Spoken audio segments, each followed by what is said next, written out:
Há momentos em que sentimos que nossas forças estão se esgotando, que as lutas e os desafios da vida são pesados demais para suportar. Nesses momentos, buscamos uma fonte de força e resiliência que nos ajude a continuar. A boa notícia é que Jesus já nos ensinou o segredo para sermos fortes e resilientes, mesmo diante das maiores adversidades. Ao longo de sua vida e ministério, Jesus não apenas falou sobre força e resiliência, mas nos mostrou, através de suas ações, como podemos encontrar essa fortaleza interior. Dos momentos mais calmos aos mais sombrios, ele nos deixou lições profundas que revelam onde está a verdadeira fonte da nossa força. Hoje exploraremos 6 segredos poderosos que Jesus nos deixou para sermos fortes e resilientes em qualquer circunstância. Cada um desses segredos está fundamentado em suas próprias experiências e ensinamentos, mostrando-nos o caminho para vencer com fé, confiança e obediência a Deus. O primeiro segredo é confiar em Deus em todos os momentos. Desde o início de seu ministério, Jesus mostrou que a verdadeira força vem da confiança total em Deus, especialmente nas situações mais desafiadoras. Um exemplo disso é quando ele foi conduzido pelo Espírito ao deserto para ser tentado pelo diabo. Em Mateus 4:1, lemos que, após jejuar 40 dias e 40 noites, Jesus teve fome, algo que qualquer ser humano sentiria. Nesse momento de vulnerabilidade, o diabo tentou usar a fraqueza humana para desviá-lo, sugerindo que transformasse pedras em pão. Mas a resposta de Jesus foi clara e direta. Está escrito: o homem não viverá só de pão, mas de toda palavra que procede da boca de Deus. Mateus 4:4. Essa resposta não foi apenas um ensinamento teórico, mas uma demonstração prática de que a confiança em Deus deve ser maior do que qualquer necessidade física ou material. Mesmo diante da fome, uma necessidade básica, Jesus não colocou sua confiança no que era visível, mas na palavra de Deus. Isso nos ensina que, nos momentos de maior fragilidade, é quando mais devemos confiar em Deus. Quando parece que não há saída, quando a solução está além do que podemos ver ou controlar, confiar em Deus é o que nos fortalece. O mesmo princípio se aplica a muitos outros momentos da vida de Jesus. Ao enfrentar tempestades, literais e figuradas, sua confiança estava firmemente enraizada na soberania de Deus. Em João 6:38, Jesus declara que não veio para fazer sua própria vontade, mas a vontade do Pai que o enviou. Ainda no deserto, o diabo o levou ao ponto mais alto do templo e o tentou novamente, sugerindo que se lançasse dali, pois os anjos o salvariam. Mais uma vez, Jesus respondeu com a palavra de Deus. Também está escrito: não ponha à prova o Senhor, o seu Deus. Mateus 4:7. Jesus não usou seu poder divino para provar quem era, não precisava disso, pois sua confiança no Pai era completa. Ele nos mostra que não precisamos de provas físicas para confiar que Deus está no controle. Ele sempre sabe o que é melhor e age no tempo certo. Confiar em Deus é um dos pilares mais importantes para desenvolver força e resiliência. Muitas vezes queremos controlar tudo, resolver com a nossa própria força, mas não foi assim que Jesus nos ensinou. Confiar é entregar o controle nas mãos de Deus e acreditar que Ele tem o melhor para nós, mesmo quando não conseguimos ver. Isaías 42:31 nos lembra: mas os que esperam no Senhor renovarão as suas forças, subirão com asas como águias, correrão e não se cansarão, caminharão e não se fatigarão. Isso significa que confiar em Deus nos dá uma força renovada, uma força que vem dele, não de nós. Davi, por exemplo, enfrentou gigantes não por ser forte em si mesmo, mas porque confiava em Deus. Em 1 Samuel 17:45, ele declara a Golias: você vem contra mim com espada, lança e dardo, mas eu vou contra você em nome do Senhor dos Exércitos, o Deus de Israel, a quem você afrontou. A confiança de Davi não estava em suas habilidades, mas em Deus, e foi essa confiança que o levou à vitória. Da mesma forma, quando enfrentamos nossos gigantes, problemas financeiros, doenças, crises emocionais, devemos lembrar que nossa força não vem da nossa capacidade, mas da confiança em Deus. Provérbios 3:5-6 nos ensina: confie no Senhor de todo o seu coração e não se apoie em seu próprio entendimento. Reconheça o Senhor em todos os seus caminhos, e Ele endireitará as suas veredas. Confiar em Deus também significa aceitar que nem sempre entenderemos o que Ele faz ou permite em nossas vidas. Às vezes, os caminhos de Deus nos parecem incompreensíveis, e é justamente nesses momentos que a confiança precisa ser ainda mais firme. Quando Lázaro morreu, muitos questionaram por que Jesus não o havia curado antes. Mas Jesus, confiando no plano de Deus, disse em João 11:4: Essa doença não acabará em morte, é para a glória de Deus, para que o Filho de Deus seja glorificado por meio dela. E, no tempo certo, Lázaro foi ressuscitado, mostrando que confiar no tempo e nos planos de Deus sempre resulta em algo maior do que podemos imaginar. Por fim, confiar em Deus é um processo contínuo. A cada novo desafio, somos chamados a renovar nossa confiança nele. Em Filipenses 4, 6, 7, Paulo nos exorta: não andem ansiosos por coisa alguma, mas em tudo, pela oração e súplicas, com ação de graças, apresentem seus pedidos a Deus. E a paz de Deus, que excede todo entendimento, guardará os seus corações e as suas mentes em Cristo Jesus. Isso nos ensina que, ao confiar plenamente em Deus, experimentamos uma paz que ultrapassa circunstâncias, uma paz que vem dele e nos fortalece para enfrentar qualquer situação. O segundo segredo: orar constantemente. A oração foi a base de toda a vida e ministério de Jesus. Sempre que enfrentava momentos importantes, decisões, desafios, dores ou vitórias, ele buscava o Pai em oração. A oração era o combustível da sua força e o segredo de sua resiliência. Em Lucas 5:16, lemos: mas Jesus retirava-se para lugares solitários e orava. Mesmo com uma agenda cheia, multidões o seguindo e pessoas constantemente pedindo ajuda, Jesus sempre reservava tempo para orar. Ele entendia que, sem comunhão com o Pai, não haveria poder para cumprir sua missão. Isso nos mostra que a oração não é opcional, é essencial. Assim como Jesus buscava o Pai para renovar suas forças, nós também precisamos desse tempo diário de conexão. A oração é onde encontramos paz, direção e coragem para seguir em frente. É o lugar onde depositamos nossos fardos e recebemos o alívio e a orientação de Deus. Em Mateus 26, 36-39, encontramos um dos momentos mais intensos de oração de Jesus, no jardim do Getsêmani. Ali, ele sabia o que estava por vir: traição, dor, cruz, e, ainda assim, foi orar. Ele disse aos discípulos: minha alma está profundamente triste, até a morte. Fiquem aqui e vigiem comigo. Depois, afastou-se um pouco e orou: meu Pai, se for possível, afasta de mim este cálice. Contudo, não seja como eu quero, mas como tu queres. Essas palavras revelam o coração de Jesus, humano o suficiente para sentir dor, mas fiel o suficiente para obedecer. Mesmo em agonia, ele orou. Mesmo temendo o sofrimento, ele escolheu conversar com o Pai. E aqui está o segredo: a oração não muda apenas as circunstâncias, muda o nosso coração. Ela nos fortalece para enfrentar o que não podemos evitar e nos ajuda a ver as coisas pela perspectiva de Deus. Em Lucas 11:01, um dos discípulos pediu: Senhor, ensina-nos a orar. Em resposta, Jesus deu o modelo da oração mais conhecida da fé cristã, o Pai Nosso. Pai nosso que estás nos céus, santificado seja o teu nome. Venha o teu reino, seja feita a tua vontade, assim na terra como no céu. Dá-nos hoje o nosso pão de cada dia. Perdoa as nossas dívidas, assim como perdoamos aos nossos devedores. E não nos deixes cair em tentação, mas livra-nos do mal. Mateus 6, 9 e 13. Essa oração resume tudo o que precisamos: adoração, submissão, perdão, provisão e proteção. Mas mais do que palavras decoradas, Jesus nos ensinou um estilo de vida de oração, um diálogo constante com o Pai. Paulo reforça isso em 1 Tessalonicenses 5:17. Orem sem cessar.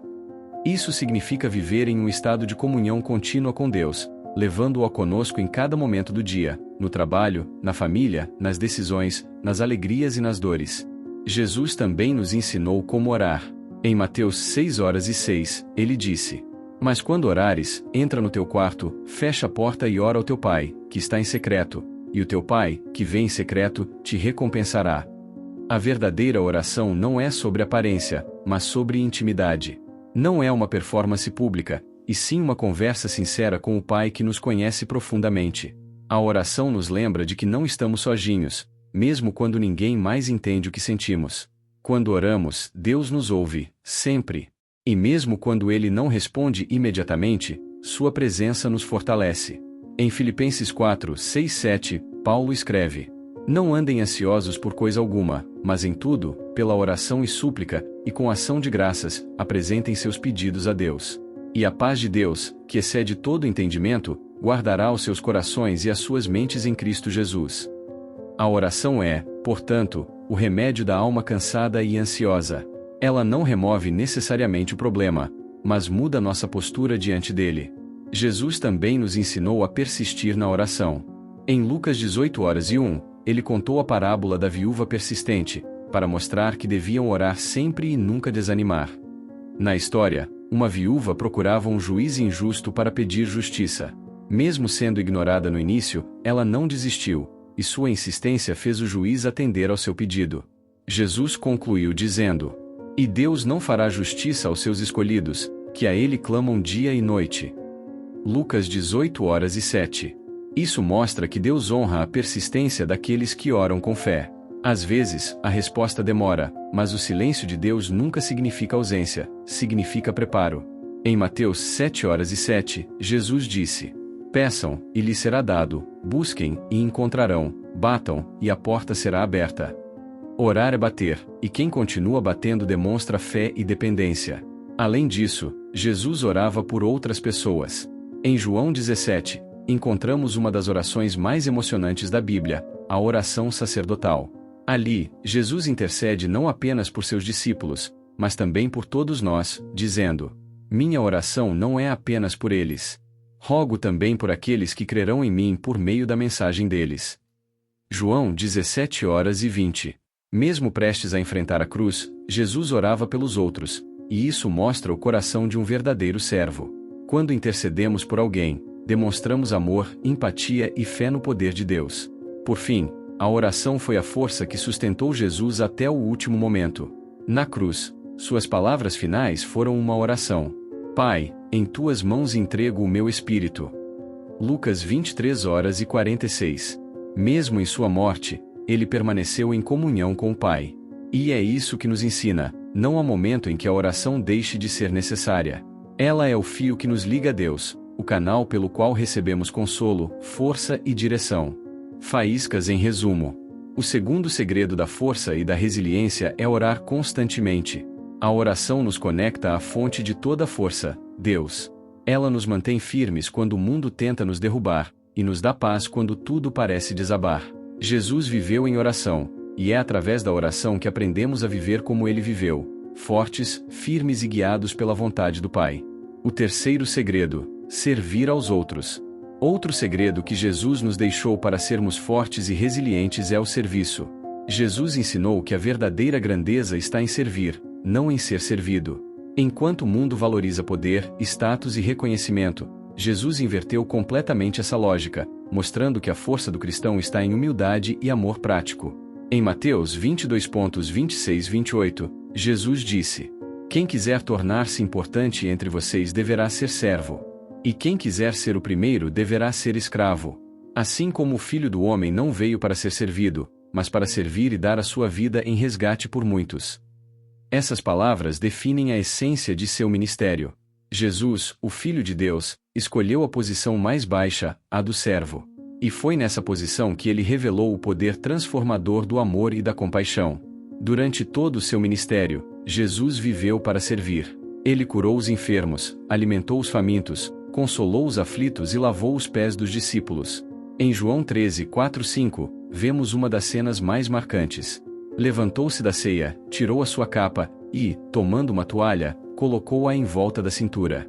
Depois, derramou água numa bacia e começou a lavar os pés dos discípulos e a enxugá-los com a toalha que estava em sua cintura. Lavar os pés era uma tarefa reservada aos servos mais humildes, e, ainda assim, o próprio Jesus se ajoelhou diante daqueles que o chamavam de Mestre e Senhor. Ele fez isso para nos mostrar que a grandeza espiritual é medida pela disposição de servir, e não pela posição que ocupamos. Após lavar os pés dos discípulos, ele explicou: "Eu lhes dei o exemplo, para que vocês façam como lhes fiz." João 13:15. Ou seja, o serviço não é uma escolha, é um chamado. Quem segue a Jesus é chamado a viver para os outros, a colocar o amor em ação. Servir também é um poderoso remédio para o desânimo e a autocomiseração. Quando estamos passando por momentos difíceis, a tendência natural é olhar apenas para nós mesmos. Mas, quando decidimos servir, algo muda dentro de nós. Nossos olhos se abrem, e o coração se fortalece. Isaías 58:10 diz: "Se você se dispuser a ajudar os famintos e saciar a necessidade dos aflitos, então a sua luz despontará nas trevas." e a sua noite será como o meio-dia. Ou seja, ao ajudar os outros, encontramos luz para as nossas próprias trevas. Servir é uma forma de renovar a esperança, tanto a nossa quanto a dos outros. Jesus também mostrou que o serviço verdadeiro vem do amor, não da obrigação. Ele servia movido por compaixão.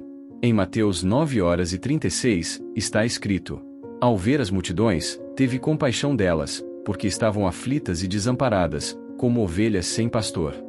A compaixão é o combustível do serviço cristão.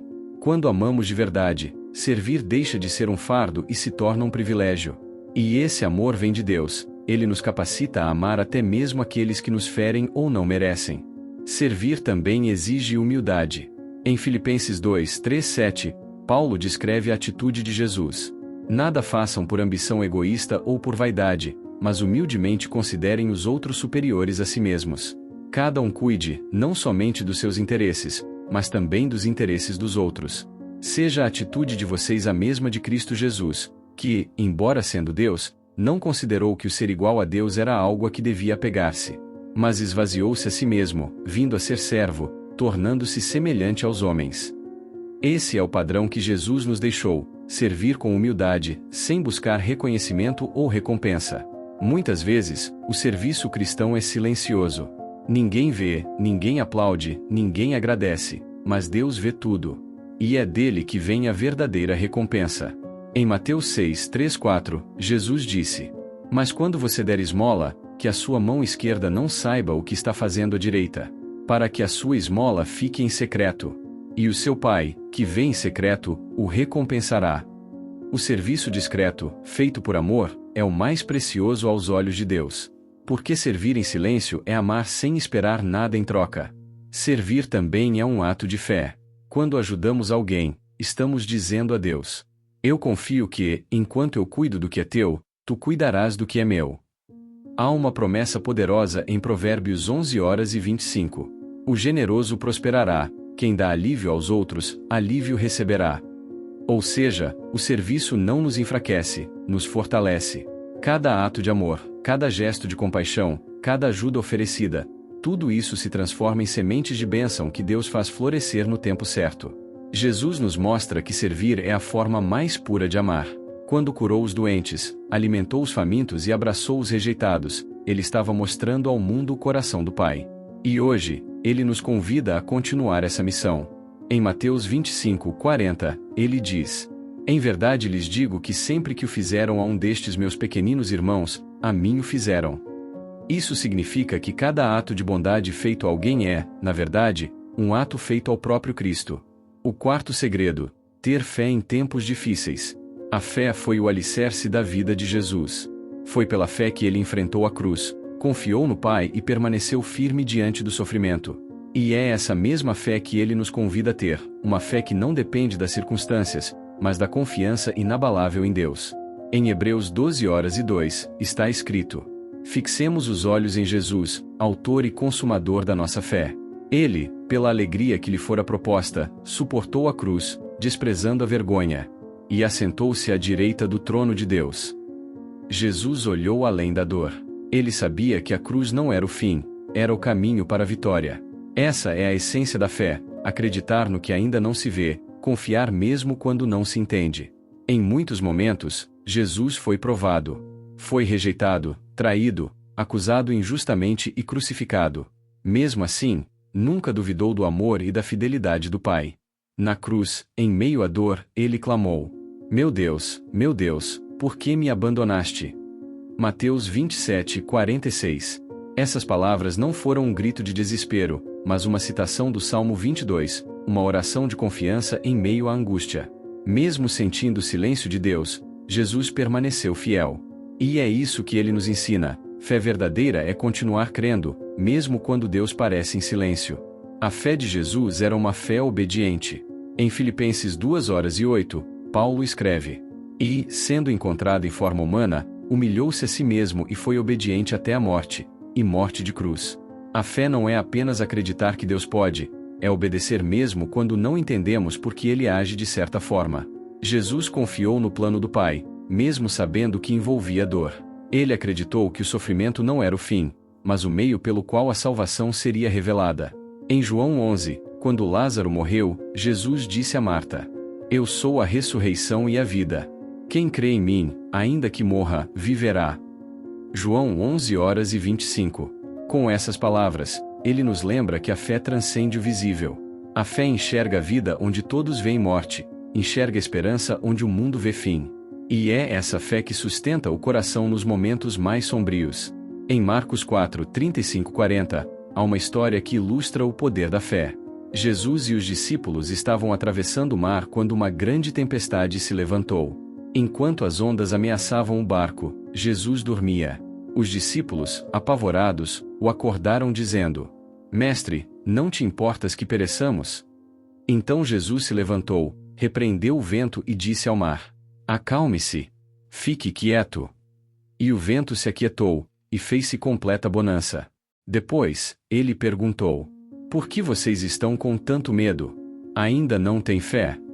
Essa passagem nos ensina que a presença de Jesus não impede as tempestades, mas garante que elas não nos destruirão. Ter fé não é viver sem medo, é confiar que, mesmo no meio do medo, Deus está no controle. A fé também nos dá poder para vencer o impossível. Em Mateus 17h20, Jesus disse: Se vocês tiverem fé do tamanho de um grão de mostarda, poderão dizer a este monte: Mova-se daqui para lá, e ele se moverá. Nada será impossível para vocês. A fé, por menor que pareça, tem poder quando está depositada em um Deus grande. Não é o tamanho da nossa fé que importa, mas o tamanho do Deus em quem confiamos. Jesus também ensinou que a fé precisa ser acompanhada de perseverança. Em Marcos 11h24, ele declarou: Portanto, eu lhes digo, tudo o que vocês pedirem em oração, creiam que já o receberam, e assim lhes sucederá. A fé verdadeira não desiste. Mesmo quando a resposta demora, ela continua crendo. Mesmo quando tudo parece contrário, ela permanece firme, porque sabe que Deus é fiel para cumprir o que prometeu. Em tempos difíceis, é natural que a dúvida tente nos dominar. Mas é nesses momentos que a fé precisa falar mais alto. Em João 16h33, Jesus nos deixou uma das promessas mais encorajadoras da Bíblia. No mundo vocês terão aflições, contudo, tenham bom ânimo. Eu venci o mundo. Ele não prometeu ausência de problemas, mas presença constante e vitória garantida. A fé não elimina a dor, mas nos dá força para atravessá-la. Em 2 Coríntios 5h07, Paulo resume o caminho da fé. Vivemos por fé, e não pelo que vemos. Isso significa que a fé é uma escolha diária. É acordar e decidir confiar, mesmo quando as circunstâncias dizem o contrário. É andar em obediência, mesmo quando o caminho não parece claro. Jesus nos mostrou que a fé é o escudo da alma.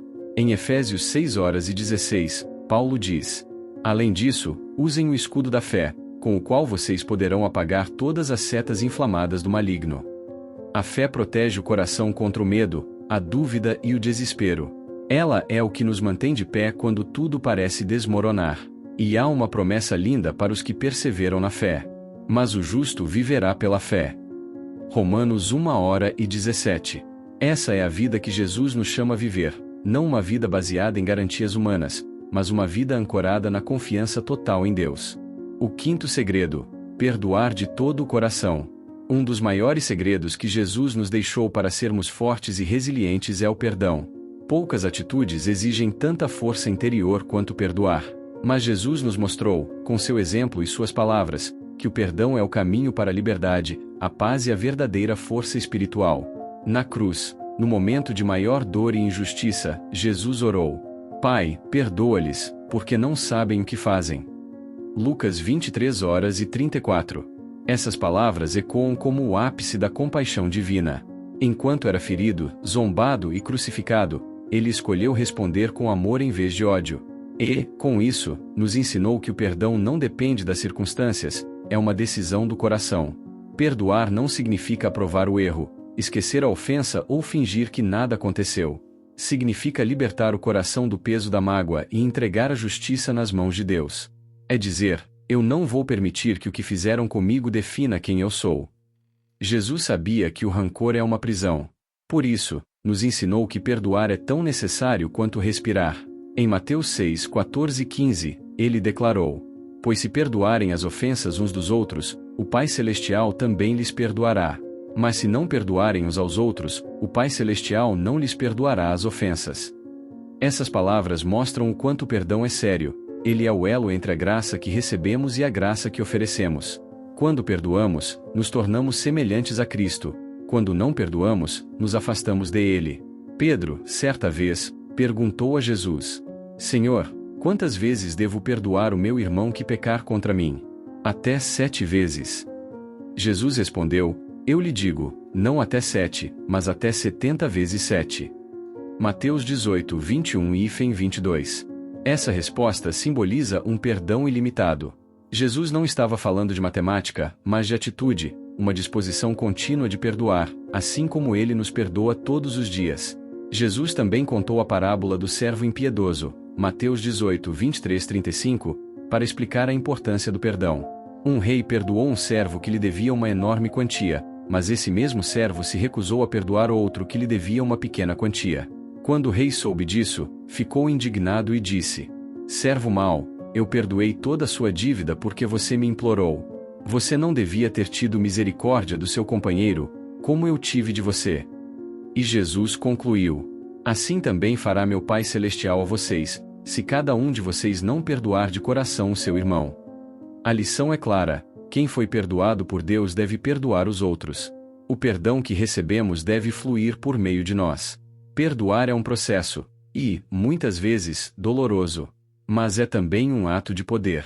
O inimigo quer nos prender ao passado, alimentar ressentimentos e nos envenenar com o ódio. Mas quando escolhemos perdoar, quebramos esse ciclo e nos libertamos. Romanos 12:19 diz: Não se vinguem, meus amados, mas deixem com Deus a ira, pois está escrito: Minha é a vingança, eu retribuirei, diz o Senhor. Perdoar é confiar que Deus é justo e sabe lidar com cada situação melhor do que nós. Jesus nos mostrou que o perdão é um ato de amor que cura tanto quem o oferece quanto quem o recebe. Quando perdoamos, o coração cicatriza. A dor não desaparece de uma hora para outra, mas perde o poder de nos controlar. E, aos poucos, a paz ocupa o lugar da ferida. Em Colossenses 3:13, Paulo escreve: Suportem-se uns aos outros e perdoem as queixas que tiverem uns contra os outros. Perdoem como o Senhor lhes perdoou. Essa é a chave: perdoar como o Senhor nos perdoou, livremente, completamente e sem reservas. Jesus também nos ensina que não podemos amar verdadeiramente sem perdoar. O amor e o perdão são inseparáveis. Em Lucas 7:47, após perdoar uma mulher considerada pecadora, ele disse: Os seus muitos pecados lhe são perdoados, porque ela amou muito, mas aquele a quem pouco é perdoado, pouco ama. O amor verdadeiro não guarda rancor. 1 Coríntios 13:5. Ele escolhe perdoar, mesmo quando o outro não merece, porque entende que nós também fomos perdoados sem merecer.